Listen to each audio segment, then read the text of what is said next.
Welcome to Forbidden Desires channel. We hope you will have fun with us. Enjoy watching. They say curiosity is harmless, that it's just a passing thought, a fleeting glance, a small harmless act. But sometimes curiosity cracks open a door you never meant to open. And once you step through, even for just a second, you can't unseen what you've seen. You can't undo the way your heart reacts. That's what happened to me. It was just another quiet afternoon, the kind where the house is so still you can hear the ticking of the clock and the soft hum of the fridge. I was just putting away groceries, eggs, bread, the usual, nothing special.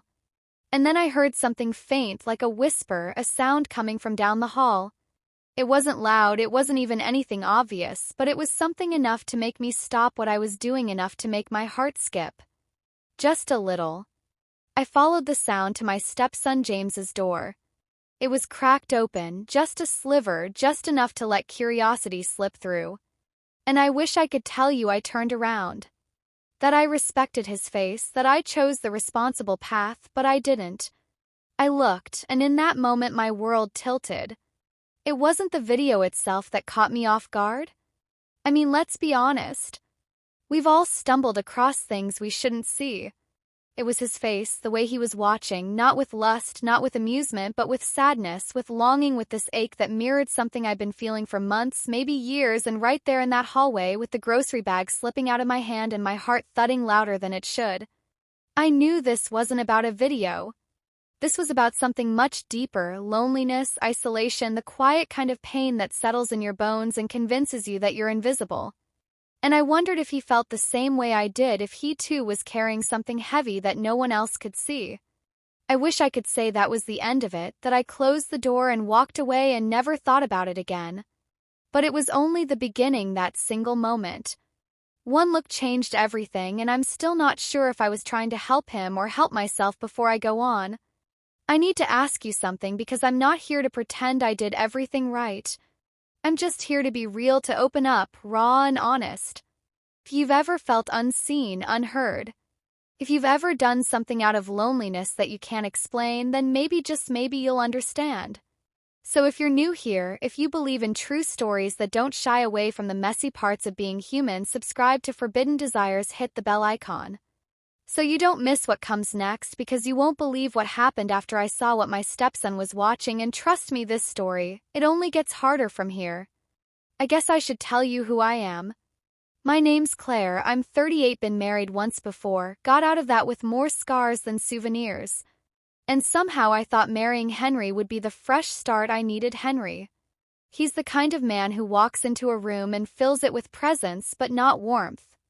He's sharp, polished, always on the phone, always making deals. He kisses me on the cheek before leaving in the morning. Sometimes he doesn't even notice if I've done something different with my hair. Conversations are brief, surface level.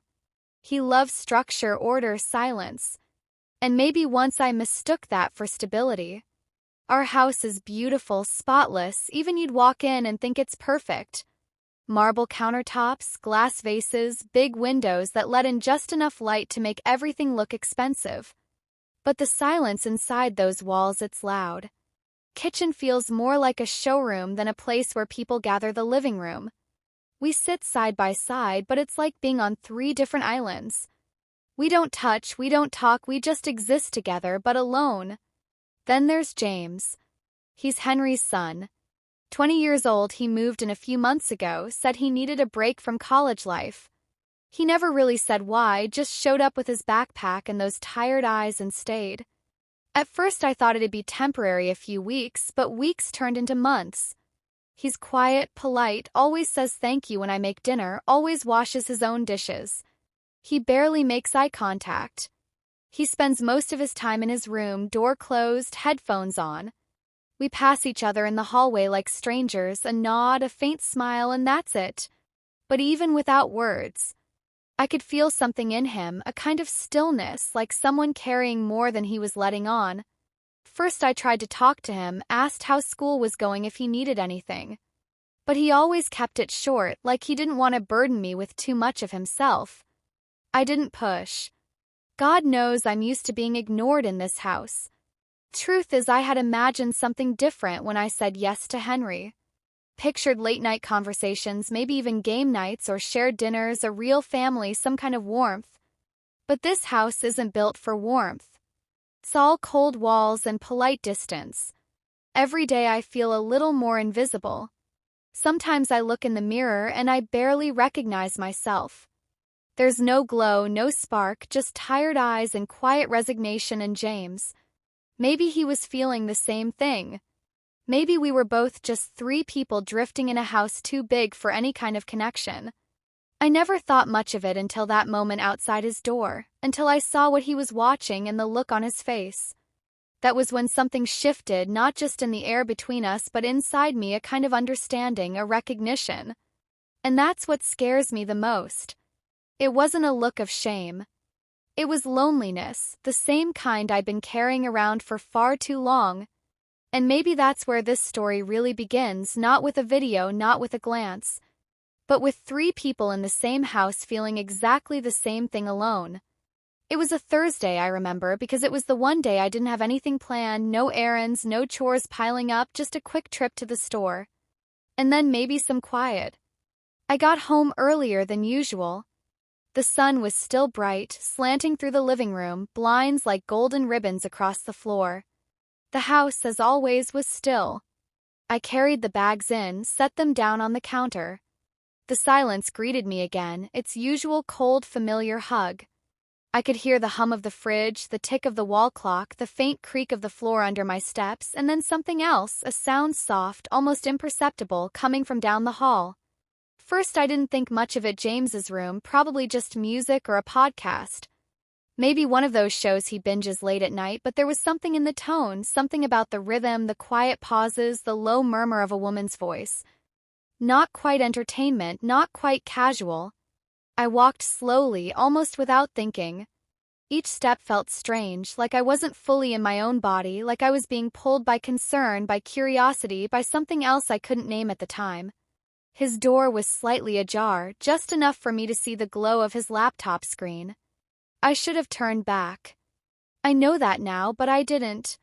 I stepped closer, close enough to see the edge of his desk, the shape of his shoulder hunched forward, his hand resting near the keyboard, frozen. And then I saw the screen. It wasn't graphic, nothing obscene, but it was intimate. A woman speaking, gently, soothing, soft-spoken. Her voice wasn't seductive, it was comforting.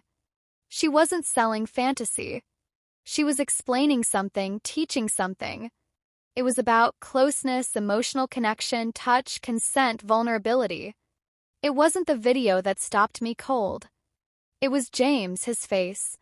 It was raw, open, like he was absorbing every word with a kind of desperate hunger, not lust, loneliness, like he needed someone to explain how to connect, how to feel close to someone, how to matter. And in that second I saw a version of myself in him, not literally but emotionally. I had spent so many nights lying in bed wondering what I had done wrong, why Henry didn't touch me anymore, why the silence between us had stretched into something too wide to cross. I had replayed conversations in my head, begged myself not to feel empty, and failed. And here was James watching something that wasn't even about pleasure, but about being wanted, being seen. My throat tightened, my palms started to sweat. Felt wrong to be standing there watching him watching that. But it also felt like I had just stumbled into the most honest moment I'd seen in that house in months. He didn't see me not. Then I backed away carefully, like I was afraid of making a sound, heart pounding, mind spinning. I returned to the kitchen, hands shaking as I unpacked the groceries, eggs, milk. One apple rolled off the counter and hit the floor. I didn't even bother picking it up. I couldn't stop thinking about the look on his face. That look, it wasn't as asterisk Zool. It was fragile, like he was trying to understand something he never got to learn, something no one ever explained, like he was trying to fill in the emotional blanks. And somewhere deep in me, a question began to rise. Not a loud one, not demanding, just soft, persistent. What if he needs someone to talk to? What if he's hurting too? I told myself it was just concern, that any decent person would feel the same way. But deep down, I think I already knew it wasn't that simple. I knew that something had shifted, not just in him and me, and I hadn't even said a word. I couldn't shake it. That image of James sitting there still completely absorbed, like the world had melted away and all that existed was that voice on the screen, stayed with me long after the groceries were put away. Long after Henry came home, barely glancing at me as he muttered something about a meeting and disappeared into his office long into the night when I lay in bed wide awake, staring at the ceiling, wondering why that moment felt so heavy. Was it wrong to feel connected to his pain? Was it wrong to recognize it so quickly because I knew it myself? There was this tightness in my C*******T. I couldn't explain, not guilt, not yet, but something like recognition. Took me back to being 20, to fumbling through first times and confusing feelings tonight spent wondering if I was enough or if I was just someone people pass through. I remembered what it felt like to be unseen, to crave closeness without knowing how to ask for it. I thought about all the times I'd felt like a stranger in my own home. Henry and I barely spoke. We hadn't been intimate in almost a year. And when I tried to reach out emotionally or physically, he always pulled away. Distracted, tired, stressed. I told myself I could live with that. That love changes, that this was normal, but lately it hadn't felt normal, it had felt empty. And then James showed up. First he was just a quiet presence down the hall, then he became someone. I noticed someone who noticed me, even if it was just a nod in the kitchen. It was more than Henry had given me in months. And after I saw him watching that video, after I saw the longing in his expression, he didn't feel like just my stepson anymore. He felt like someone. I understood, someone who understood me. That scared me. I tried to talk myself down, tried to be rational. He's young, he's still figuring things out. Maybe he just needs someone to guide him. Maybe he's confused. Maybe this is a chance to help, not harm. I went through every excuse. I could find every angle that made it seem okay. But deep down I think I knew those weren't the real reasons, the truth. Felt good to feel needed, to feel like I had something to offer someone again, to feel seen, not as a wife, not as a mother, but as a woman. That realization shook me. I avoided James. The next day, stayed busy, cleaned rooms that didn't need cleaning, walked through the house like I was running from something. But even then I could feel it, this quiet pull between us. Every time I passed by his door, my C******T tightened. Every time I heard his footsteps, I found myself listening harder than I should. I knew I should let it go, ignore it, move past it, but I didn't. That evening, he came into the kitchen while I was making tea. I felt his presence behind me before he even said a word. I turned slowly, and he just looked at me, not in a way that was inappropriate, but with this softness in his eyes, like he wanted to say something, like he was waiting for permission, and something in me cracked. I handed him a mug. He took it without a word. We stood in silence, sipping, and then, almost without thinking, I asked him, "Are you okay?" His eyes dropped, he hesitated, and then he nodded, but it wasn't convincing, not even close. He whispered, "Yeah, just tired," and walked away. But that wasn't the truth. We both knew it, and as I stood there holding my tea, my hands trembling slightly, I knew I should have just ignored it, closed the door, walked away, but I didn't. I asked if he was okay, and that's when everything started to change. Through that night in the kitchen, something shifted, not loudly, not all at once, but in small, quiet ways. I started noticing him more, not just in passing, but really seeing him, the way he avoided eye contact when he was nervous, how he'd tap his fingers against his coffee mug when he was trying to find the right words, the way his shoulders tensed every time Henry walked into the room. He began joining me in the mornings, just for coffee. And nothing more. It started simple. He'd walk into the kitchen while I was pouring mine, and I'd offer him a cup. He always hesitated before saying yes, but he never said no. We talked about ordinary things, at first classes, music, the weather, his favorite band, a movie he liked, and then it deepened. One night it was just the three of us again. Henry was on another business trip. The rain was coming down hard, tapping against the windows like impatient fingers. We sat on opposite sides of the couch, the soft glow of the table lamp between us, and he said he don't really have friends anymore. I looked up. He wasn't looking at me, just staring at the floor like the words had slipped out before he could catch them. I mean, I thought I did. But after everything last year, he trailed off. I didn't push. I just waited. He finally looked up at me. There was something raw in his eyes, exposed.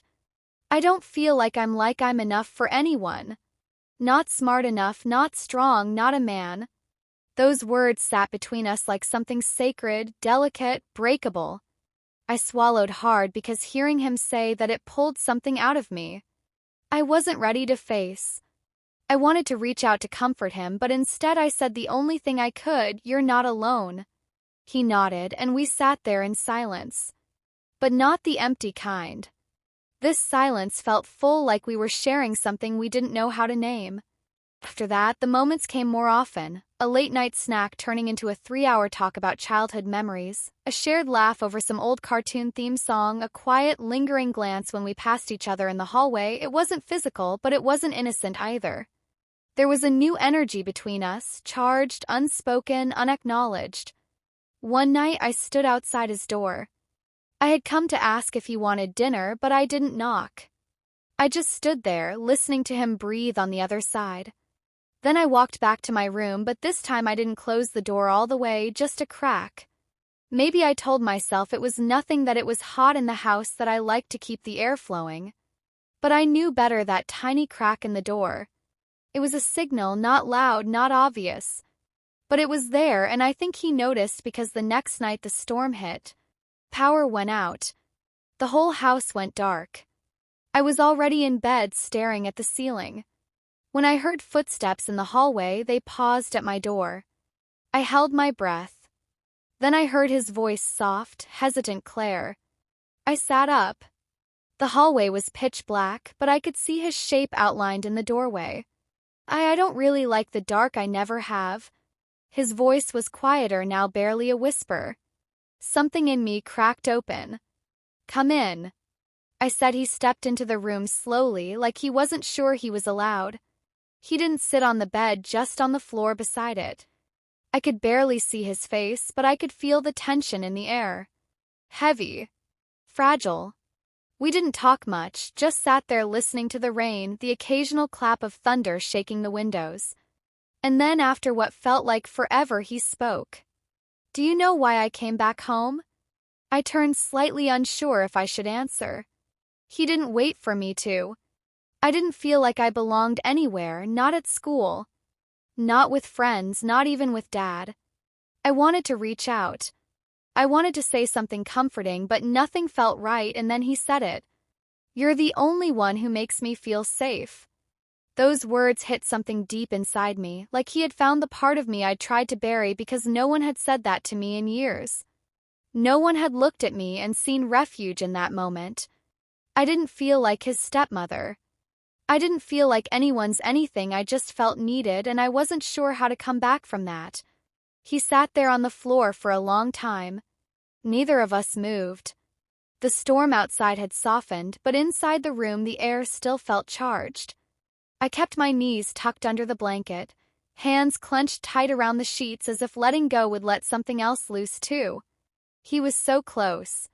I could hear every breath, every shift, and yet it felt like we were balanced on a wire, delicate, thin, and fragile. I told myself it was just comfort, that he just needed to feel safe, that I was doing what anyone would do for someone who felt lost. But I knew that wasn't the whole truth. There was something in the silence between us, something fragile and dangerous. Then the power flickered back on the lights, buzzed softly. He looked up at me, blinking in the sudden light, and started to get up. His hand reached for the edge of the mattress to steady himself, and it happened so fast, so simple. His fingers brushed mine. Should have been nothing, just a touch, a reflex. But it wasn't. I didn't pull away, not right away. Our eyes locked, and in that brief pause, time stretched. He didn't move, neither did I. His hand lingered, warm, gentle, like he was asking without words. And he didn't say no. I didn't say anything until the guilt punched its way through the stillness. And suddenly I yanked my hand back like it burned me. The look on his face broke me, not anger, not confusion, just devastation. Like I'd confirmed his worst fear, that even here with me, he didn't belong. I couldn't stay. I couldn't breathe. I got up without a word, left the room and locked myself in the bathroom. My knees hit the cold tile floor before I even realized I was falling, and I sobbed not just tears but deep aching sobs that came from some place, buried beneath years of being untouched, unnoticed, unloved. What had I done? What was I becoming? He was just a boy. No, not a boy, not really, but young, confused, and I was supposed to protect him. Not whatever that was, I kept asking myself. Did I do anything? Did we cross a line? But I knew the answer. No line was crossed physically, but emotionally we had crossed into territory. I couldn't explain. I sat there on the bathroom floor until my legs went numb, until the mirror flogged up from my breath, until I could no longer feel anything but shame and still. There was a part of me that didn't want to let go of what I felt in that moment, not because it was right, but because it was real, more real than anything I'd felt in a long time. For the next few days I avoided him. I moved through the house like a ghost, kept my eyes down, closed my door, left dishes for him on the counter without a word, and he gave me space. Never asked questions.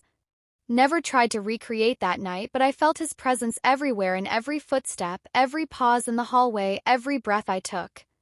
I told myself it was over, that I'd shut the door and sealed it for good. But then Henry found something. It was late in the evening when it happened. Henry had come home earlier than usual. No warning, no message, just the sound of his keys in the door and the sharp thud of his briefcase hitting the hallway table. I was in the kitchen trying to act like everything was normal, stirring sauce. I wasn't planning to eat. Pretending the scent of garlic and basil could mask the ache sitting in my tea. He didn't say hello, didn't come kiss my cheek. He walked straight into the living room and sat in silence. I carried on, trying to ignore the weight of his presence behind me, trying to pretend my hands weren't shaking as I reached for the salt, and then I heard it, his voice low, sharp, cold. "Claire, can we talk?" I froze. I turned slowly, and there he was holding my phone. He didn't need to raise his voice. He didn't need to accuse me. The look in his eyes was enough. He'd seen the messages. They weren't explicit. Nothing anyone could point to and call concrete, but the words, the tone, they weren't what a stepmother should say to her stepson. "Thanks for keeping me company again last night." It meant more than you know. Sometimes it feels like you're the only one who sees me. Don't feel bad about opening up. I like our talks. And then the one that turned his face to stone. "You make the house feel less empty." That was the one that pulled the ground out from under me. I tried to speak, tried to explain, tried to say it wasn't what it looked like, but he already knew he didn't. Yelled, didn't throw anything, just looked at me like he didn't know who I was anymore. The silence that followed was louder than any fight, and in that silence everything changed. James barely came out of his room after that. When he did, he moved like he was afraid to make noise. He wouldn't meet my eyes, wouldn't say a word unless spoken to. James started coming home earlier, but not to be with me. He'd sit at the kitchen table with his laptop watching everything, saying nothing. His presence was no longer absent. It was watchful, guarded. The house felt different, not cold but tense, like a string pulled too tight. One breath away from snapping. I tried to carry on, made dinner like I used to set the table for 3. But half the time no one sat down. Plates stayed full, the food went cold, the silence stretched. I smiled when I passed them in the hall, asked about their day, tried to start small talk. But the words died in my throat because no one answered. It wasn't just awkwardness. It was a quiet punishment, a silent verdict that didn't need to be spoken. I'd broken something, not just trust, but the very idea of safety in our home. And now everything felt like a performance, one where I'd forgotten all my lines. Every step I took echoed louder than it should. Every door creak sounded like judgment. Every glance from James felt like a question I couldn't answer, and the worst part, one missed James. Not what almost happened, not the danger of it, but the way he had looked at me like I mattered, like I was more than just a fixture in the background. Now even that was gone, and I was left with a house full of silence. A husband who watched me like a stranger, and a stepson who wouldn't even look in my direction. I had tried to help. That's what I told myself, but all I'd really done was unravel everything. Was it wrong to want to feel close to someone, even if he was the one person I shouldn't have leaned on? That question has haunted me every single day since I ask it when I'm doing the dishes, when I'm folding laundry. No one wears anymore when I walk past his closed door and pretend I don't notice the silence behind it because I didn't touch him? Not really, but does that matter? Is that where the line is drawn, or did I cross? The moment I let myself feel something I shouldn't have. The moment I looked into his eyes and saw myself, the moment I let that look mean more than it should have. I keep thinking back to that night, not the video, not the storm, but the moment his hand brushed mine, that pause, that stillness, the way the air between us felt like a wire pulled tight, waiting to snap. And I didn't pull away. Not at first. I let that moment live longer than it should have. Maybe I was just a woman drowning. Maybe I saw someone else reaching up from under the surface and I grabbed the only hand that felt familiar. But does being desperate excuse everything else? Does being invisible in my own marriage mean I get to seek light in the wrong places? I don't know. Some days I wake up and feel angry at James, at the emptiness, at this cold, polished house that never felt like home. I wonder how things would have been different if he had just noticed. Me, touched me, spoken to me like I was still his wife and not just a name on the mortgage. But then I remember James's face that night when I pulled away, and the hurt in his eyes, like I'd given him something and ripped it away before he even knew what it was. He trusted me and I betrayed that, not in the way people talk about, not with hands or bodies, but with something worse: emotion, hope, connection, and now I sit with the aftermath. James went on another trip this week, said it was business. Didn't say when he'd be back, didn't kiss me goodbye. James's door has been closed for days. I don't know if he's sleeping, if he's eating, if he thinks of that night the way I do. Sometimes I press my palm against the wood like I might feel something on the other side. But there's nothing, just the steady hum of the house around me and the echo of what I almost did, what I did. Even if I can't name it out loud. I sit at the kitchen table most nights now alone. The same table I once dreamed would be filled with laughter and messy plates and loud conversations. Now it's just me, a cold cup of tea, and the sound of the clock ticking like it's trying to remind me that time still moves forward, even when everything else stands still. I look at my wedding ring a lot, twist it, take it off, put it back on. Feels heavier than it used to. I used to think it meant something sacred now. I'm not sure if it means anything at all, or maybe it means everything. I failed to hold together. I wanted to help him. I really believe that I wanted to be someone he could talk to, someone he could trust. But in trying to help someone else, I may have broken something inside. Both of us, and I don't know how to fix that. Or if I ever can have. You ever felt so invisible that the wrong connection felt like the only one? Have you ever reached for something, someone, not because it was right, but because it was there, because it made you feel seen again, even just for a moment? I wonder, what would you have done in my place? Would you have closed the door, turned away, stayed silent even when your heart was screaming just to feel something again? I'm not looking for judgment. God knows I've already judged myself enough, but I need your advice, your perspective, your honesty, because it's not always black and white, is it? We live in the gray, the quiet spaces, the places where people don't like to look too closely. Let's talk about those places, the ones we never admit to, the ones that scare us the most. Please, share your thoughts in the comments. I'll be reading every word. Maybe together we can figure out where the line really is. And if you connected with this story, if you felt something, if it made you reflect on your own life, your own choices, then I hope you'll stay with me for more real, raw, emotionally intense stories like this one. Don't forget to like this video and subscribe to Forbidden Desires. We tell truth stories, hear stories. Most people are too afraid to say out loud, but sometimes they're the ones that need to be heard the most, because the truth is the most dangerous. Temptations don't always come from desire. Sometimes they come from desperation, from that aching place inside us that just wants to be held, heard, understood. So please don't lose yourself trying to be someone else's lifeline. Sometimes the most painful part of love is what we let it turn us into. My story ends here. If you feel that this story is meaningful and brings useful lessons, please like and subscribe to the channel to support me. Thanks for listening and see you in the next videos.